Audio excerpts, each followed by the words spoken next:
You able to, is the volume all the way up on TikTok, and is the lighting all the way up? Check the lighting, the volume is up. All right. Very good. Welcome, everybody. If you are on TikTok or YouTube, if you could please let me know if you can hear me and see me all right. That would be really helpful. We don't want to get started until we have a thumbs up on both of those. I don't think I'm very centered. Is that better? Okay, very good. All right, so again, if you guys are tuning in through YouTube or TikTok, please give me a thumbs up that you can hear and see, all right, on both. Awesome. All right, so while we wait for a few people to log on, I do want to invite you guys to check out our monthly walk-in night virtual psychic fair. So every time I say this, people go, where is it? Where's the address? How do I get there? Is it in the state I live in? Virtual means 100% online. So you don't have to leave your home from the comfort of your own home. You can attend this psychic fair. This is our monthly event where we showcase students and graduates of the Ivy League Psychic Academy. So this month we're offering paranormal consultations, psychic mediumship, orograph readings, pet readings, past life readings, life contract readings, and are we doing Reiki?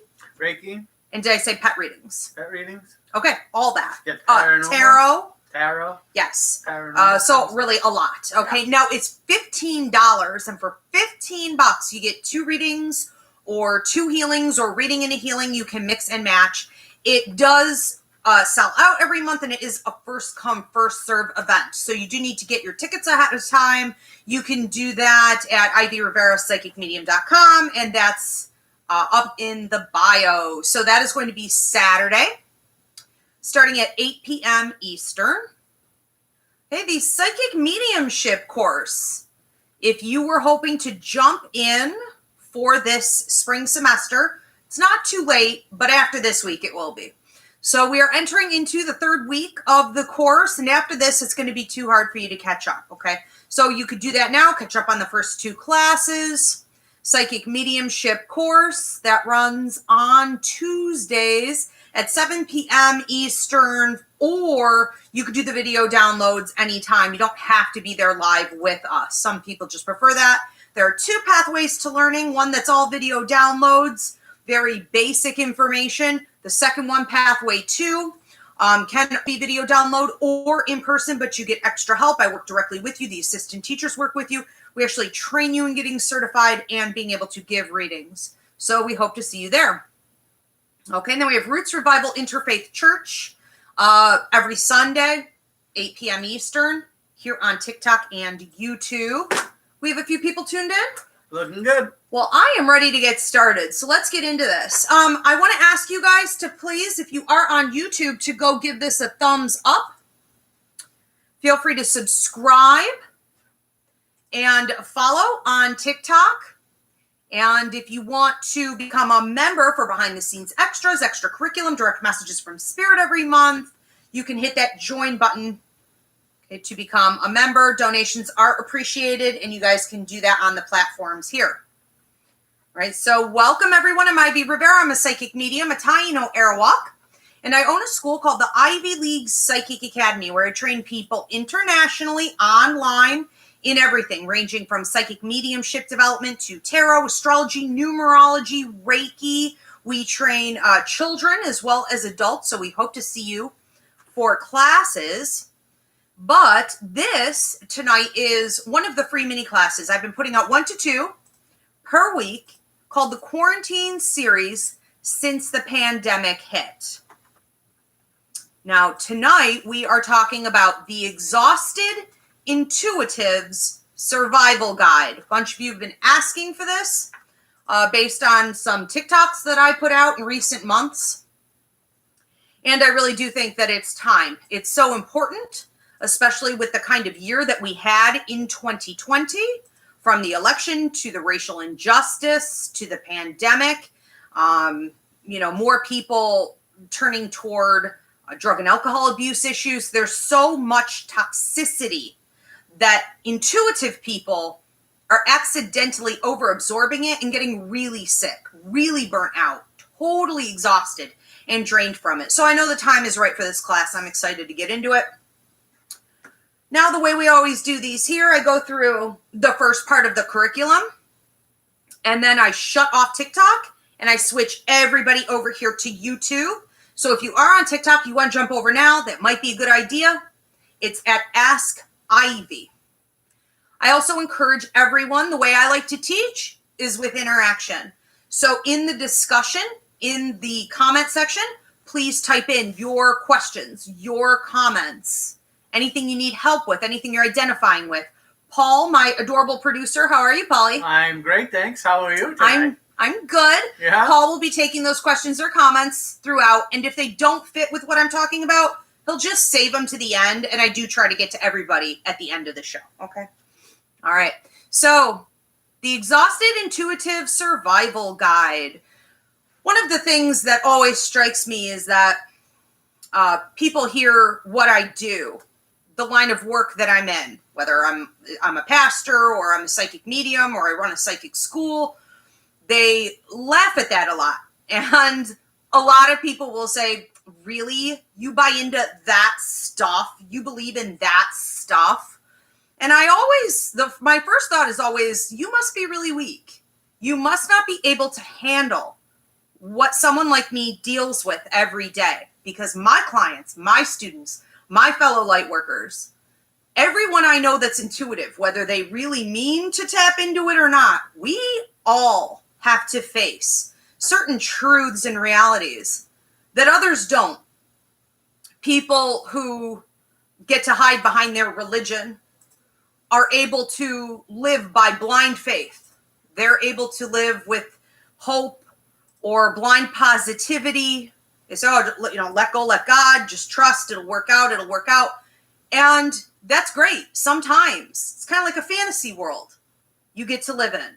But when you're intuitive, you know the difference between destiny charted future, things that are going to happen, things that are fixed, things that are written in the stars, things that cannot be manipulated, versus free will future, things that can and probably will be manipulated.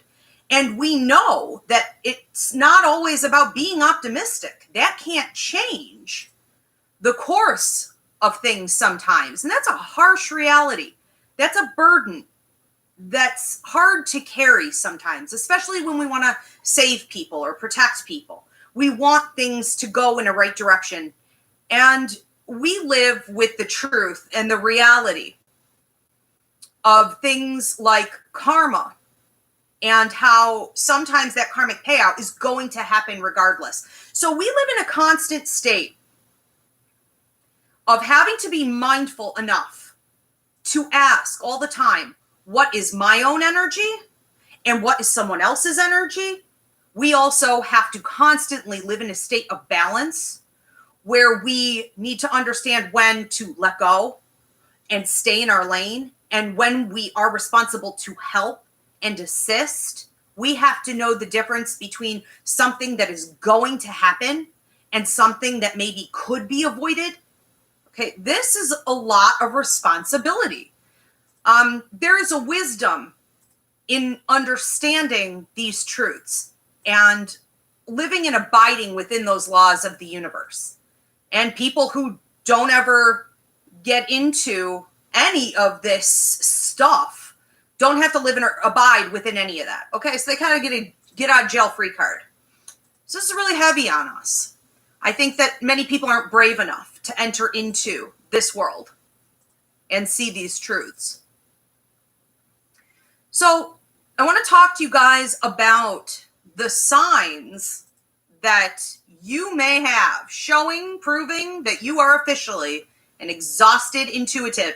And when I'm talking about intuitives, I'm talking about psychic, I'm talking about mediumistic, I'm talking about empathic. You may not even know that you have it for sure. A lot of people aren't sure exactly what they have. But any kind of intuitive intelligence, and don't get me wrong, I say this, every class I do here, everyone has intuition. Everyone has these abilities to some degree, or we'd be dead. It's the human experience, okay? We have to stay alive. That's our gut instinct.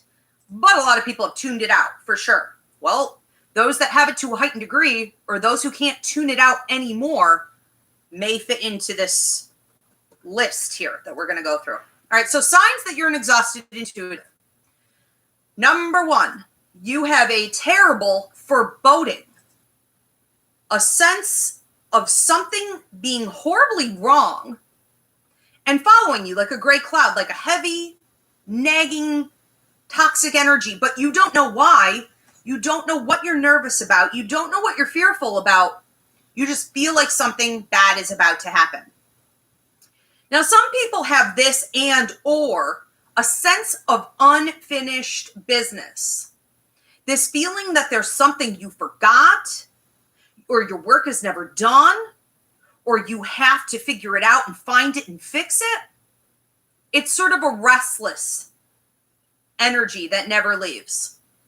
Okay. Number 2, you may have unforeseen triggers, especially when you're out and about around others, that cause you to get nauseous, really dizzy, like you absolutely must lay down. You would be happy to lay on the floor in the grocery store if you had to. I just have to lay down right now. Something is wrong. Something bad is going to happen. You may also not completely black out, but you may have disruption in your vision, like blackouts, translucent lines in your vision, numbness in the face, the mouth, the hands, tingling. Okay, many people go to the doctor and they say, I don't know, is it blood sugar? Is it blood pressure? Like, what's wrong with me? Can you find it? And the doctors are like, I don't know. So they run a gauntlet of tests and they say, I honestly can't find anything wrong with you. But it's getting worse. Okay, it comes and it goes with you. Here's another sign, number 3. You have sleep defiance, meaning you don't want to go to bed. You think you do, but when it's bedtime, when you're in bed, you won't let yourself rest. You won't let yourself go to sleep. You decide to stay up way later than you should. You're doing all kinds of activities during that time when you should be resting and recouping.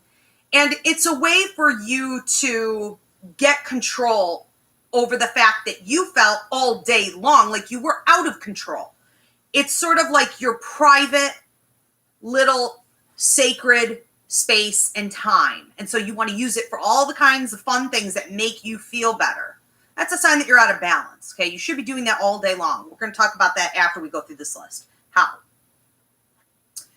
Okay, number 4, you are lacking in peace and joy. You've lost interest in pretty much everything. Things that used to be fun to you aren't anymore. You just don't really feel happy with your life. You're not sure why. You can't pinpoint what exactly is wrong, but you're fairly dissatisfied in all areas. And you just have no sense of being rooted or grounded or sense of direction or inner peace. It's a very disrupting, low-level feeling, and you can't seem to shake it. It could, for many of you, look a lot like burnout. Number 5, you cannot relax or unwind. Okay, so you can't sleep, you can't nap. Even when you get an opportunity to lay down, you cannot let go. You're so uptight, it's like you can't take advantage of that downtime. You become quite nervous. Number 6, you have weight issues, metabolism issues, energy issues that fluctuate so badly that you can't find any type of a pattern. Your doctor can't find any type of a pattern. Even if you saw like a personal trainer or something, it just doesn't seem to make any sense. Why is there so much fluctuation with the weight, the metabolism, and the energy? Number 7, you are angry and confused a lot of the time, but you really don't know why.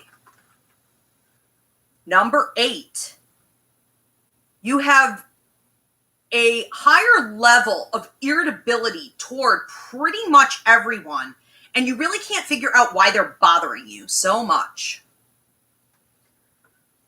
Number 9, you have emotional meltdowns, like full on, you're crying over a commercial or a thought or a song. Maybe at some point in the day, you just find that you have to like go to the bathroom at work and you're just bawling. You know, you're just going through what would be a normal day of events in your schedule, nothing unusual, but you're losing it. You're having emotional meltdowns. You are on overload. Number 10, you are exhausted to the bone, tired and beat, and you cannot wake up.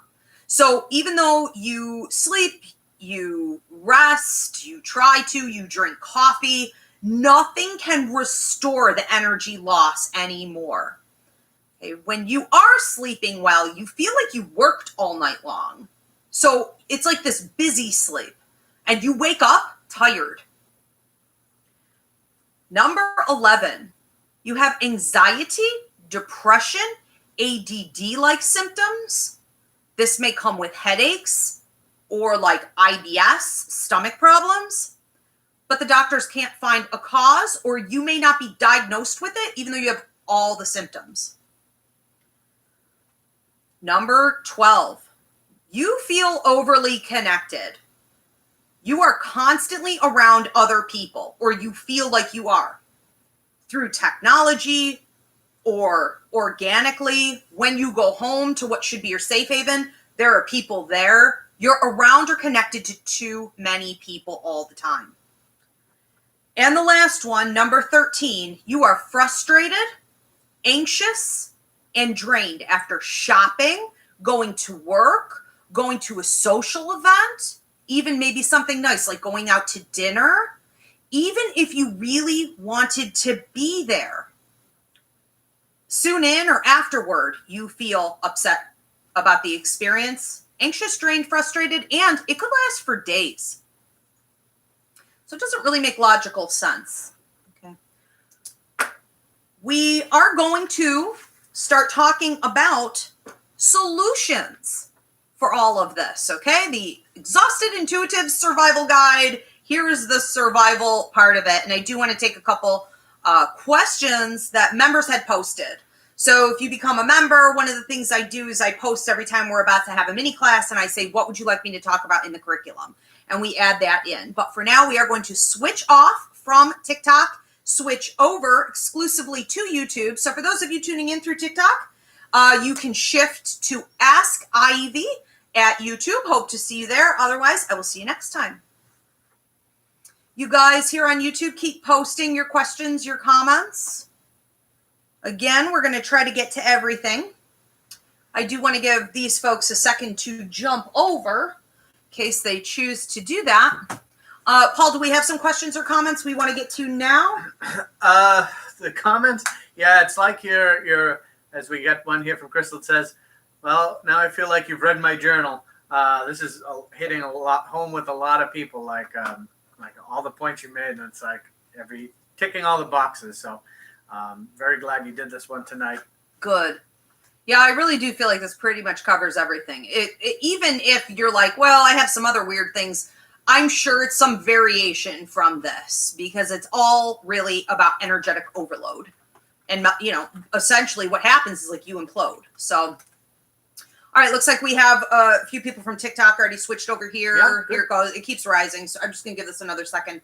Did we have any other questions or comments, or should I start getting to these from the members? Let's get into that. Okay, so one of the members asked, so this is from Chicken Mama.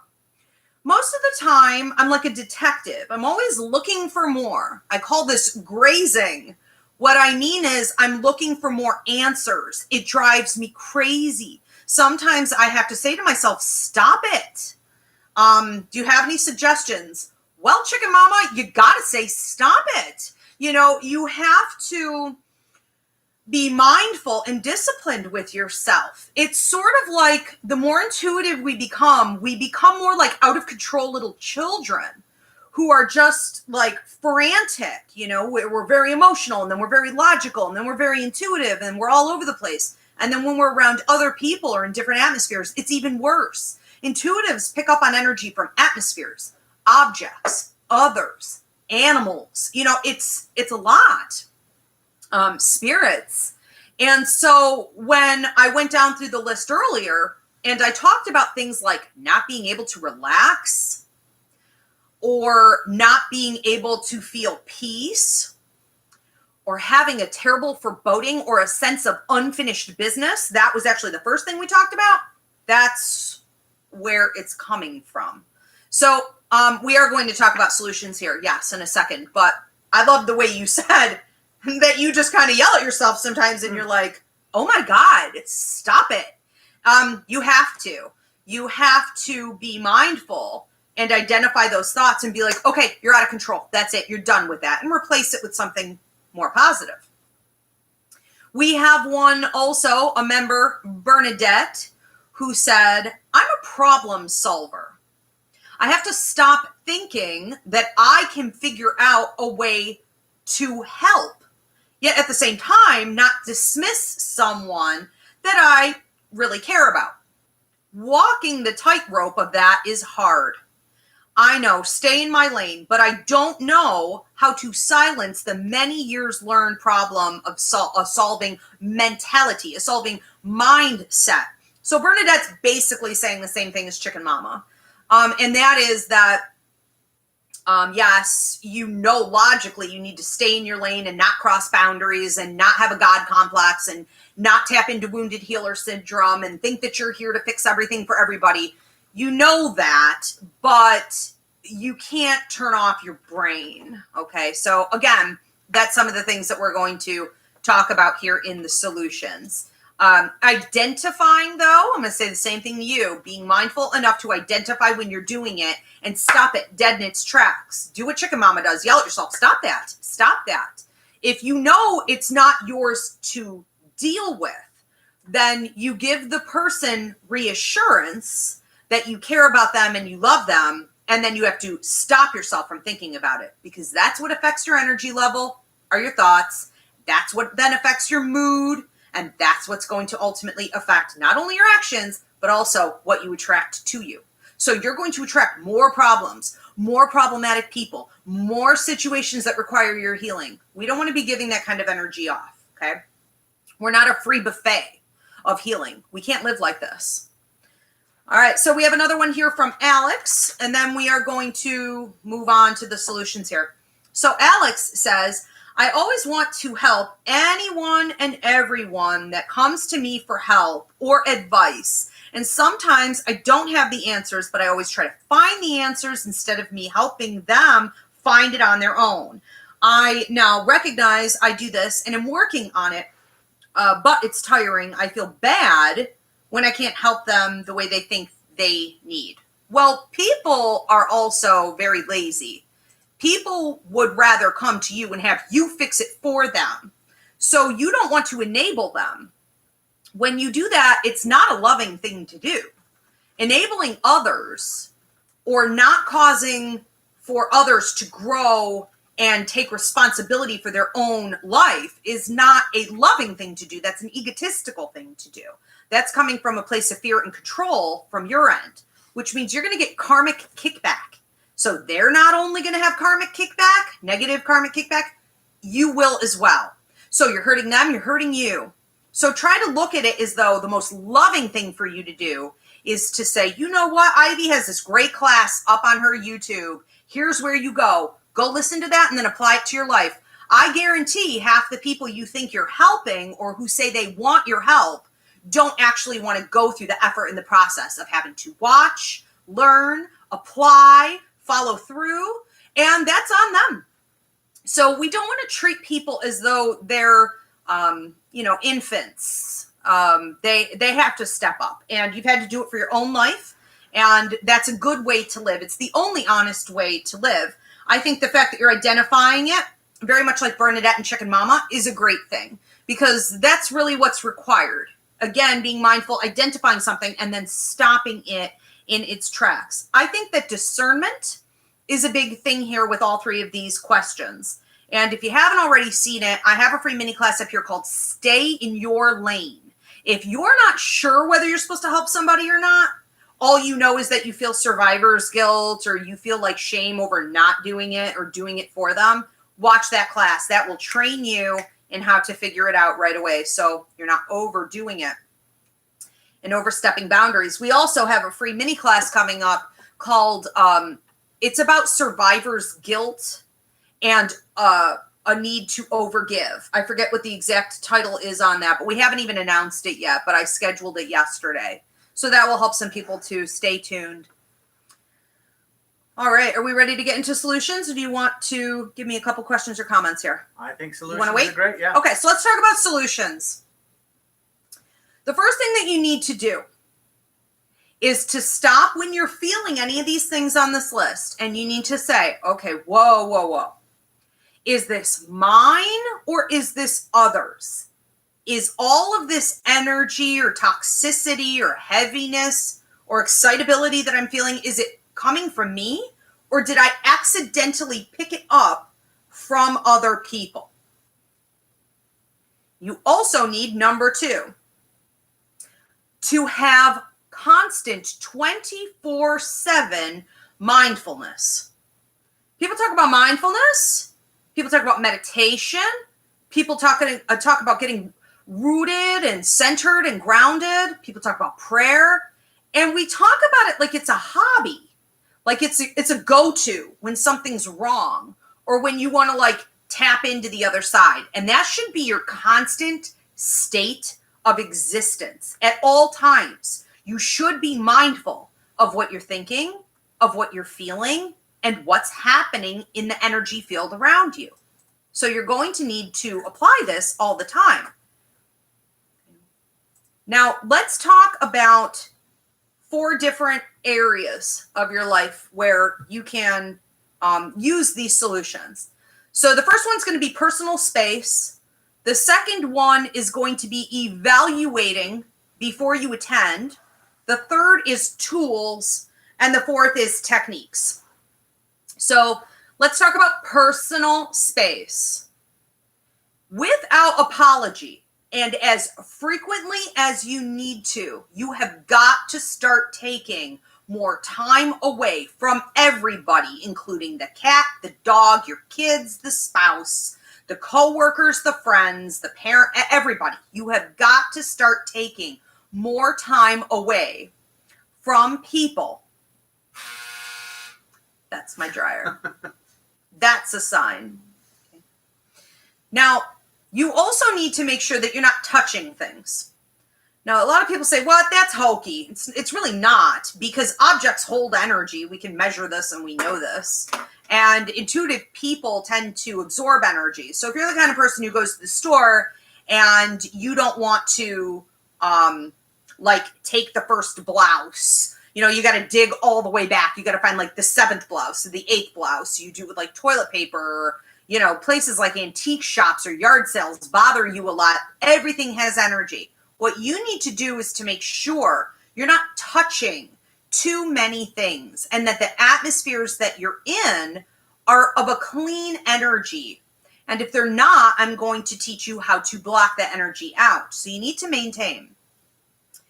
Okay. Also, you need to make sure that people aren't touching you. Now, I understand if you live in a place like New York City, this gets harder. Okay, if you work in an environment where maybe there are a lot of children climbing around all the time, this can get difficult. But you need to, as much as you possibly can, make sure that everyone stays an arm reach out from you. Your aura, we'll call it, your energy field, goes further out than you realize. So does the energy field of everyone else around you. So people don't need to be in that close to you before you start accidentally absorbing their thoughts, their feelings, their physical ailments. All of a sudden, you become them. You start taking on their issues. And the closer and closer and closer they get to you, the harder it is to resist that. So try not to let people physically touch you or sit too close. That's called energy transfer. The minute there's too close contact, especially the full-on touching, whatever they had will transfer directly into you. I would also highly recommend, this is the last one in the personal space category. There are more, but this is what I'm going to get to today. I would recommend you sleep alone. Now, I understand. Maybe you can't have your own bedroom. Maybe you can't, get rid of someone like a spouse or a kid who keeps climbing in there. But as often as you can, it's really important that you treat your sleep state as a sacred time of healing, and because it is. And when you have animals in the room, you have kids in the room, you have a lover in the room, what happens when an intuitive relaxes is that their guard comes down, their ability to block comes down, and they start to absorb whatever or whoever else is in the room. So let's use the example of sleeping with a love partner. As you doze off and you're vulnerable, you will start to dream what that person is dreaming. You can literally take on all their stressful thoughts. You become them. Okay? Get some space for yourself. Let's talk about number 2. Evaluate before you attend. So before you go to an event, before you log on to social media, before you go to a meeting, what you should do is psychically, pull your energy back from the situation. I would recommend closing your eyes and visualizing the situation in your mind's eye and ask the question, is there any negative or toxic energy there that I should avoid? You'll see it in your mind's eye where it is, and you'll get a feel for how it's going to be or who it's going to be, what it's going to be, and you can plan accordingly. You can block, you can come up with a game plan on how you're going to deal with it, but don't go in blind anywhere. I would never just log onto my Facebook account and be like, oh, this is going to be fun. I plan things out. I want to see how it's going to be. It's known as a toxic area. It's like a cesspool. I'm not going to go into the feed. I'm going to go directly to my stuff, and I want to know what's there before I get on. So you should be prepared. And it's not hard to do. Get in the habit of it. It gets easier and faster every time. Let's talk about category number 3, tools. Tools, simple tools you can use if you are an exhausted intuitive to cleanse out that buildup of energy and to uplift your energy and help restore you. Okay, number 1, Epsom salt in the bottom of your shower. Run a nice hot shower or a nice hot bath. Keep it under your feet, okay, or under your body. Epsom salt is going to pull out the negative energy. Number 2, tiger's eye. Tiger's eye are those little cat eye stones. They're these little crystals. They're brown. I'm sure you've seen them before. Tiger's eyes, if they're cleansed and charged, if you're taking good care of your stones, you should be able to hold a handful of these and switch it from palm to palm. Keep them in your pockets or wear them as jewelry. They help an intuitive to get rooted and grounded so that dizziness, that nausea can go away, that numbness in your face, your mouth, your hands. It also pulls out headaches. I get migraines. So to think that I could hold tiger's eye and that would pull out what was supposed to be a full-blown migraine really blows my mind. It helps you to feel more stable in general. So it's sort of like, I think of that stone as being rooting, grounding. Number 3, quartz crystals. Those are the white ones. They're clear, really, quartz crystals. Get yourself a bunch of them. We sell them here at the Ivy League Apothecary. We can ship them out to you. You can get them online. You need, again, to keep them clean and charged. But quartz crystals drain toxic energy from your body and they recharge you and uplift. Black obsidian or black stones. Wear them and keep them in your pockets. What these can do is to stave off negativity. So before it even tries to enter you, it will ward it off. It won't even get that far. So that's a good preventative stone. Number 5, plants, flowers, trees. Go hug a tree, walk barefoot. I think they call it earthing now, okay? Be in the woods, look at nature, running water, being by water, anything like this. And it's really the same thing when we talk about animals. Empaths, animals, are the healing entities of the universe that work under angels, who are the highest healing spirits in the universe. And so we work with each other. While we need personal space and recouping from each other, often animals will be very drawn to an intuitive, whether you like them or not. Strays are always finding you. Animals are always coming up to you. And that can let you know and indicate that you need their healing energy. Okay, so sort of like plants, use the animals. Number 6, chimes. I would keep them everywhere. I keep them up in my doors and windows. Chimes will just periodically cleanse the energy in that area and uplift you. It's very simple. And if you need a more thorough cleansing, you can use sage. Now, we have videos on this. I have a cleansing video up here on YouTube that you can check out for things like sage. Okay, you can burn it, you can spray it. There are a million other tools that you can use, but these are some of the basics that I found to be really effective and simple. Now, let's get into category number 4, techniques. Straight away, I'm going to recommend that if you want to learn the full technique, because I'm not going to have time to get into it here, take my empathic awareness training.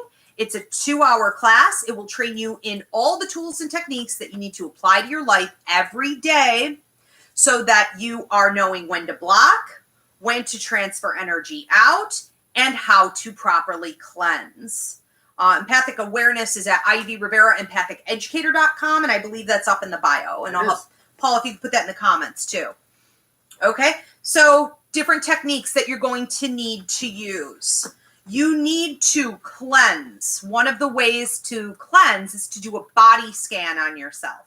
So I would highly recommend that if you're new to this caretaking and you know that you need it, stop maybe twice a day. Close your eyes, you do a body scan from the top of your head down to the bottom of your feet. Find the negativity and cleanse it out. You can cleanse it out through your breath. You can shake it out, brush it out, flick it out.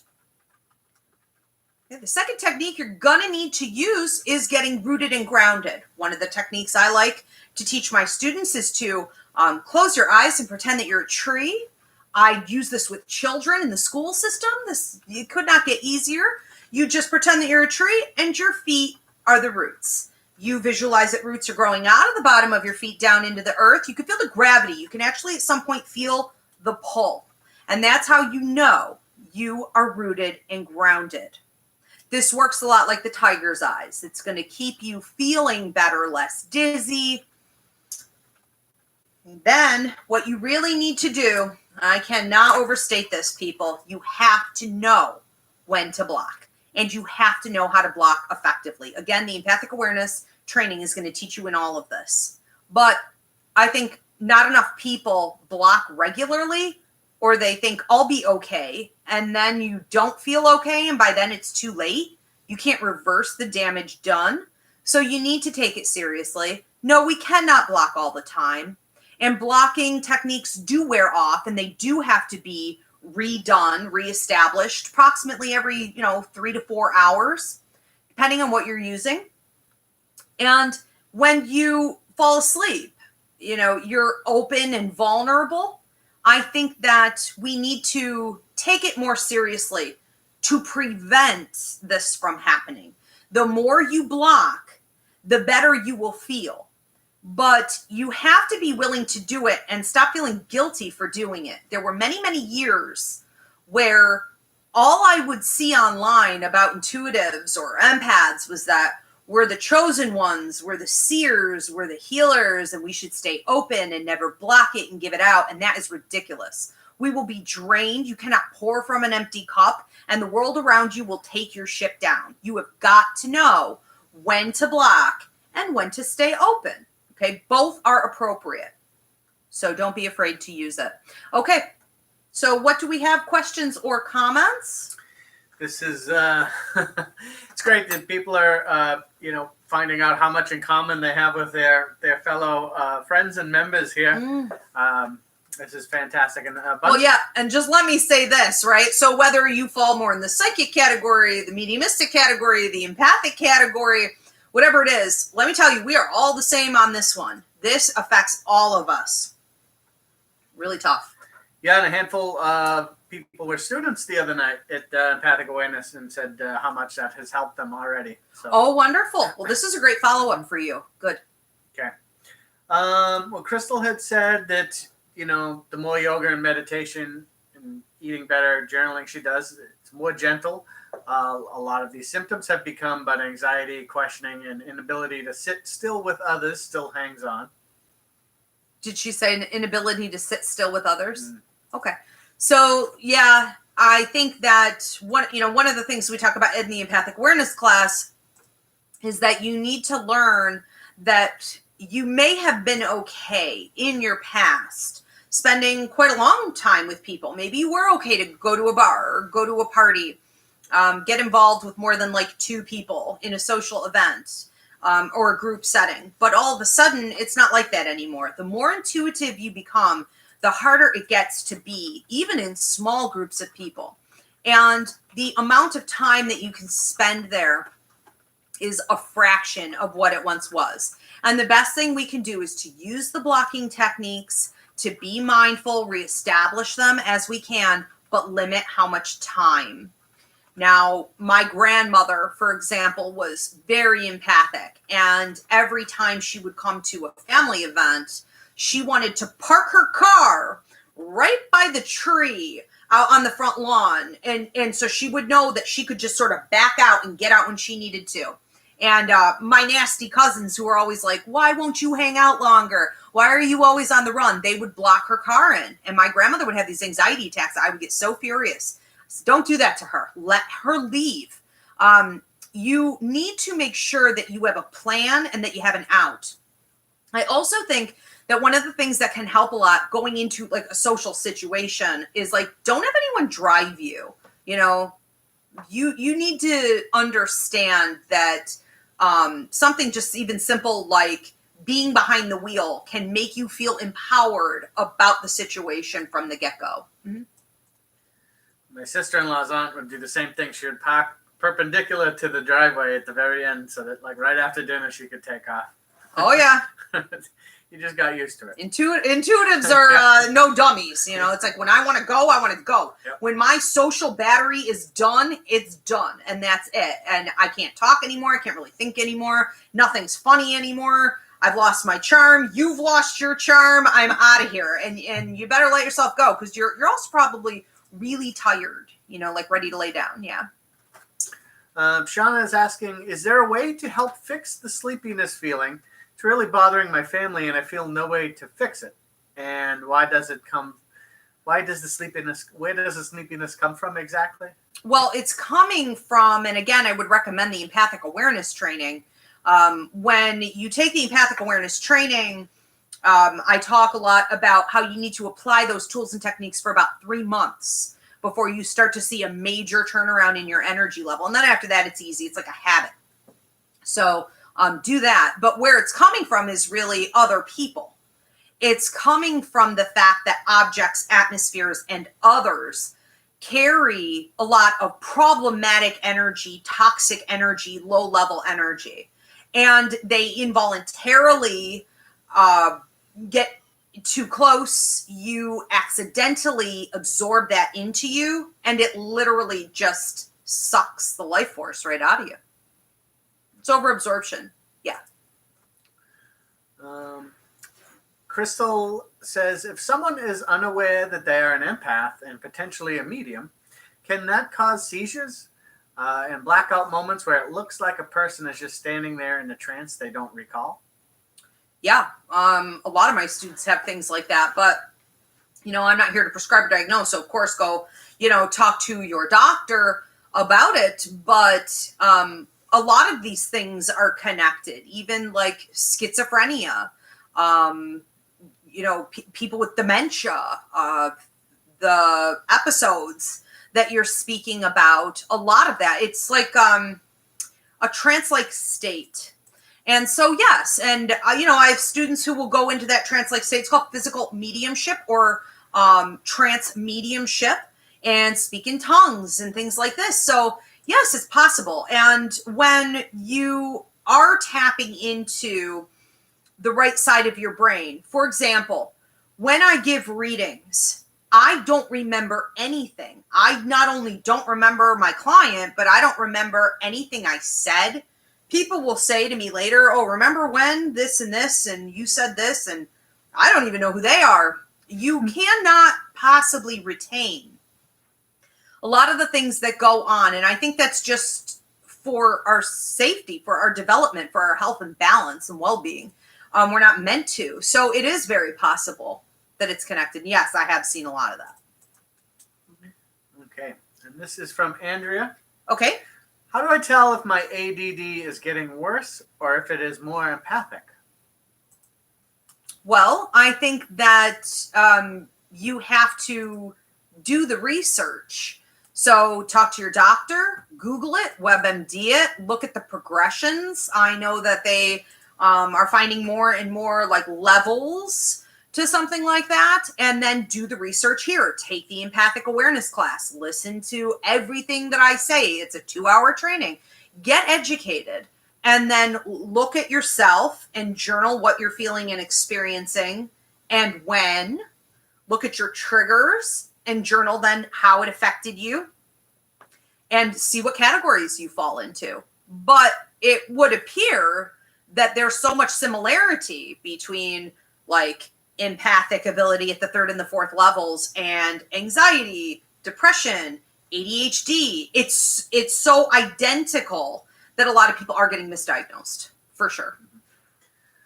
So I want to point out something that Bernadette, a quote of yours, and that would make a great T-shirt to kind of wrap, this what you had set up. It's like we're not a free buffet of healing, and people need to, realize that it's just oozing out if they don't stop it, And it really is. And, you're not a free buffet, but everyone's going to come and eat and peck. I see almost like crows, crows just coming and pecking. And we can't really blame them if we're not taking responsibility for our own energy and limiting that. Okay. So the same way, to handle a person in any kind of an interpersonal exchange and set those boundaries is the same way you should be handling your energy field out in the world every day. And your energy field when you deal with spirits on the other side, atmospheres and objects.